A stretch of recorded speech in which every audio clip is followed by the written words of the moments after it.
kami sa McDo. Kasama ko si Chu. Kakain kami na. McDo!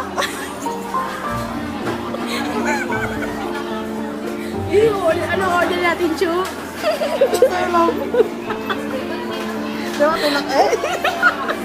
Lovely! Ayun na kasi nakain namin.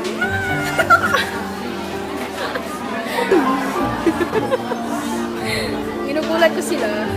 Tawa ka na naman dyan. Dito pa lang kami sa McDo. Sa SM. Fairview. Tapos na yung klase namin. Actually, work. Medyo pa. Wala kami maupuan kanina, pero ngayon meron na. Yung social. Ano ba? Tama, labot-labot yung tulog ko. Ang dami, di pa binabas out yung mga money. Yan, nalinis na yung lamesa namin. Nalinis na po ng lamesa namin. Namatay? Hindi. Nakatingin nga siya.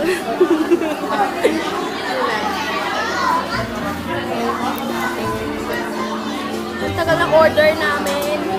Tagal ng... Chicken! Eh, yun ang influensya sa akin ni Tony Gonzaga.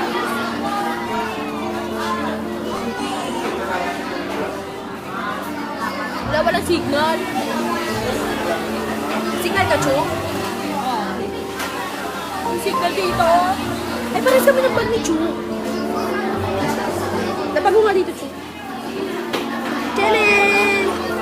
Chenen! Parehas, diba? Chenen!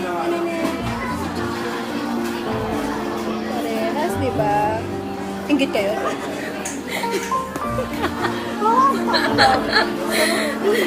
Ang mahal ang bili namin dito kung alam nyo lang. Pero huwag nyo nalamin. Ay, ribbon, Chu. Ano ba gawin ko? Tagal ng ano namin? Yaya? Uy! Joke. Ipopost ko pala dito. Sorry. Tanga. Tagal naman, nagutom ka rin. Magutom. Nilipad ako sa gutom. Puso ni Lovely. Puso ni Lovely. Tumitibok-tibok. Tugsug. Tugsug. Tugsug. Diyo, tumitibok yung puso ni Lovely.